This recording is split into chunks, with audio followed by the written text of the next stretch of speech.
Hi, welcome to Fab After 50 and our series of expert interviews. And I'm very pleased today to invite along somebody who I think is very inspiring, who started her own business when she's entered her 60s. So with me today, I've got Tricia Cusden, who's the founder of Look Fabulous Forever.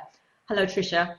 Hi there, Kerry. Nice to be here. Well, I'm delighted to have you join us. I know you're really, really busy because your business has really taken off. But most of us like to wear makeup. But what are the differences between the makeup we should be wearing now, a little bit older, compared to what we wore when we were older? So, I know I started wearing makeup when I was about 13, and of course, my face, my skin are nothing like that now. Neither are the products that are out there.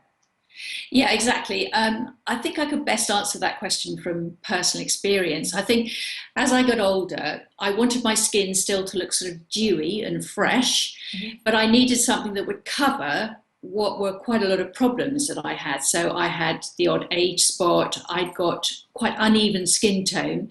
I also have quite blemished skin. So I wanted the makeup to cover really well, but not look heavy, not look caked. So that was, skin. My eyebrows went berserk as I got older. They became straggly and quite difficult to tame. So I'd pluck quite a lot of these straggly hairs out. And then I'd think, well, yeah, but then I look very sparse. Yeah. And I really noticed that my lipstick was feathering and bleeding around my mouth because I got, fine lines and wrinkles around my mouth. So these were things that I was experiencing, and I wanted makeup that would fix it, fix those problems. And I often couldn't find it. I would maybe use something for years, and I'd think, well, this doesn't look any good anymore. Yeah. So it was out of that frustration that I did what I did, basically. Whether we buy one of your products or even the products on the high street, what should we be looking for in terms of ingredients of products that are going to be good for a more mature face? I think the important thing is the way that it actually works on your skin. It's about function. So if it's a question of a base, then it needs to be something, as I said, that covers well without looking cakey or heavy. If it's a question of eye makeup, one of the things that's interesting as we get older is that we lose something called luminance of contrast, which is a really fancy way of saying that everything fades. Yeah. So what you're trying to do with an older face is bring back some of that contrast so that your eyes look well defined, your mouth looks well defined, and as I said, your skin still hopefully looks dewy and fresh. So you're looking for products which will create that effect and not draw attention to any wrinkles or fine lines you have, or any of the problems, crepey eyelids or whatever. So when I created the range, every single product, I had a reason for wanting the product to be in that particular format. So take the eyeshadows. I said, make these eyeshadows really matte. So nothing too shimmery or glittery in the eyeshadows, because that glittery and shimmeriness grabs on to the crepiness that you've got, and it's almost like you're flashing it out there. Crepey eyes, crepey eyes. But with matte shadows, that problem disappears. Right. I mean, are there any specific products that you think an old woman should not be without in her makeup bag? Well, absolutely. The three things would be primers, primers. And that would be a face primer, an eye primer, and a lip primer. And when I went to the cosmetic manufacturer and talked to him, I said the three things I need first of all are going to be primers. And out of 12 initial products, 3 of them were primers. And the reason for that is because when we're older, with our drier skin and all the other various issues that one has, makeup doesn't tend to stay put as well as it used to. So a face primer, for example, will not only mean that your makeup goes on a lot more easily, glides on really smoothly, it stays put for longer and looks better for longer, looks fresher for longer. And then with eye primers, you can neutralize any skin discoloration on the lid, and also anything you put on top stays put and looks great. Yeah. And lip primers are brilliant because it means that your lipstick doesn't feather and bleed into the lines around your mouth. And if you don't want to use a lip liner, some people don't, you can get a nice sharp line, especially if you use a brush, just using a lip primer first and then with a lipstick on top. So I think if it was me, what I wouldn't want to be without would be those 3 things. I think they make a huge difference. And in your experience, are there sort of maybe 3 really big mistakes that you feel, maybe not the majority, but a lot of older women actually make with their makeup? Well, I think the first thing is getting stuck in a rut. I mean, it's classic, isn't it?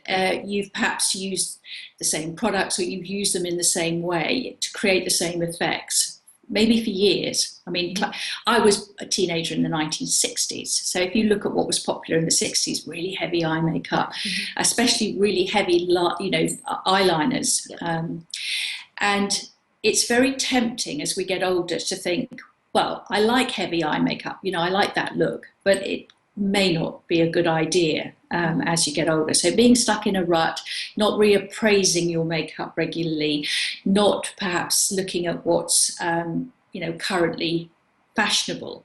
And although I don't think you have to be a slave to fashion as you get older, and it's probably not a good idea to wear neon orange lipstick if that's what's in at the moment. Not a great look, no. No, it's not a great look on an older face. But it does, I think it is important, because fashions do change, that you become aware of what looks good and what suits you, but what is still also currently fashionable. And I mean, how should we actually avoid making these mistakes then? I think you avoid them, as I said, by being aware of what works on your skin. I mean, for instance, I know that I used to have a really lovely, quite shimmery eye makeup. I loved it. It was a sort of a grey, as I said, it had quite a lot of shimmer in it. And one day I looked at myself in the mirror and I thought, you know what, if I'm really honest, this isn't working anymore, which it's kind of a sadness that you feel about it, but it's also about being realistic and saying, I think I could look better than this. The other thing, and this is a bit of a personal one, and you may not agree with me, but I have a bit of a thing about older women wearing very sort of lengthening and thickening mascaras. And you might think, well, when you're older, it's a good idea to build up as much volume as you possibly can with your eyelashes. But if your eyelashes have become quite thin and sparse, and you try to put on these really heavy duty volumizing mascaras, you end up looking like a spider has landed on your face. Well, that's probably me, to be honest. I know we've had this conversation before, because I'm addicted to my volumizing, thickening, you name it, mascara. I even wear those little things with filaments to actually make my eyelashes look thicker and longer. Addicted to it. I think I might take a bit of persuading to actually give that one up. So you're going to tell me that's my big mistake then, Tricia? Not necessarily. I mean, the thing is that I would say you are 10 years younger than me. And actually, I think you're 12 years younger than me. So it's a question of maybe you're still okay with that, and it still works. In fact, your eyes look lovely, so it's still working well for you. But it's just to be aware that this aging process, which does happen, it's about reappraising. It's about not being stuck in a rut. It's about being honest. It's about all the things that I've just been talking about and saying, is this now appropriate for me? Because I might, it might not be working any longer, and they don't work on me at all. I look awful. So. And top tips, can you give 3 top tips for makeup for old women? Well, I don't know whether I'm repeating myself here, but I'd say top tips would be, if you haven't used a primer, then you don't know what you're missing. And I promise you that primers are fabulous and really will make a difference. I would say don't be afraid of colour. And I would say that putting colour on your face in the form of blushes and lipstick is essential when you're older. If you want to look prettier and younger, then adding that gorgeousness that you can get from adding a blush and adding a lipstick just lifts the face and lights the face up. So don't be afraid of colour. And then I would say the third thing would be to be honest with yourself when you look in the mirror and really reappraise your makeup and ask yourself honestly, is this still working for me? All right. Yeah, so what we're saying is, don't, as you said earlier, don't get stuck in a rut and don't be afraid to try something new. Yeah, absolutely. And experiment, even experiment with what you've already got, trying it slightly different ways.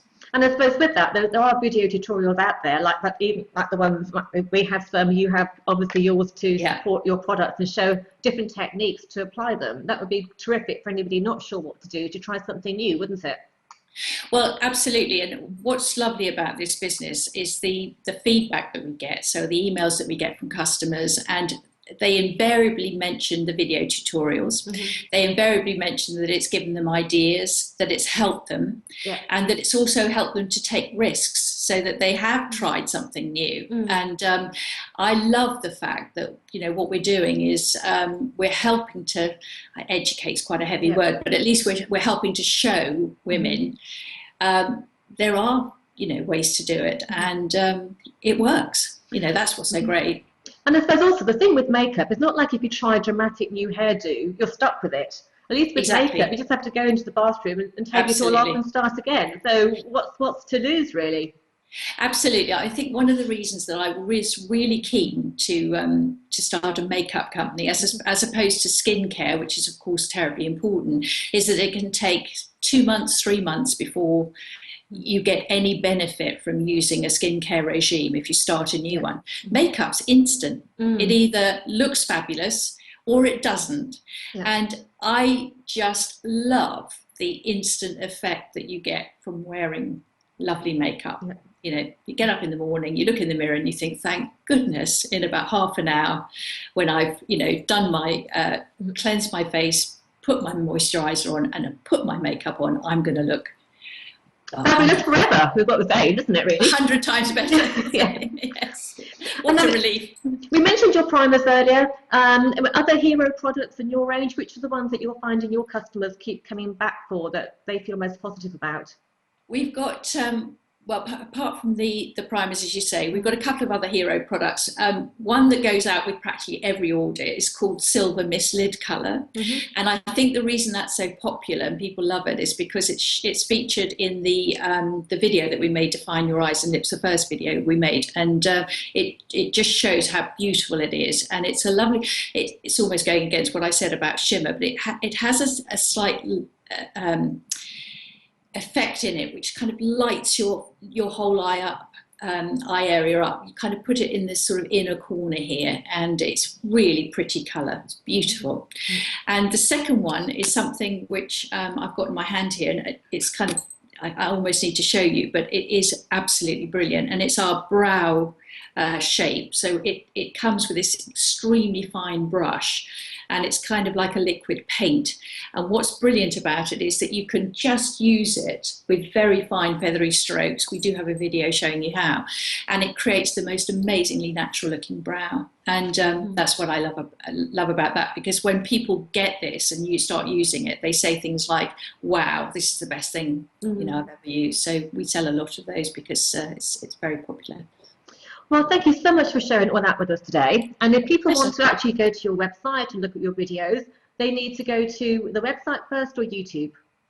I would say either, because the YouTube videos will take you through to the website, but the website's www.lookfabulousforever.com, and if you type in Look Fabulous Forever into YouTube, or Makeup for Older Women, or even my name, which is Tricia Cusden, you'll find us very easily on YouTube. So whichever route you want to take, it's up to you. Lovely. And thank you so much, Tricia, for taking time out and joining us today. And in fact, I'm also doing a review of your products as well, so I should be sharing my thoughts with our readers as well, or viewers I should say, of the videos. So thank you so much, Tricia. And thank you, Kerry. Forever. Thank you, Kerry. Thank you. It's been a pleasure. Thank you.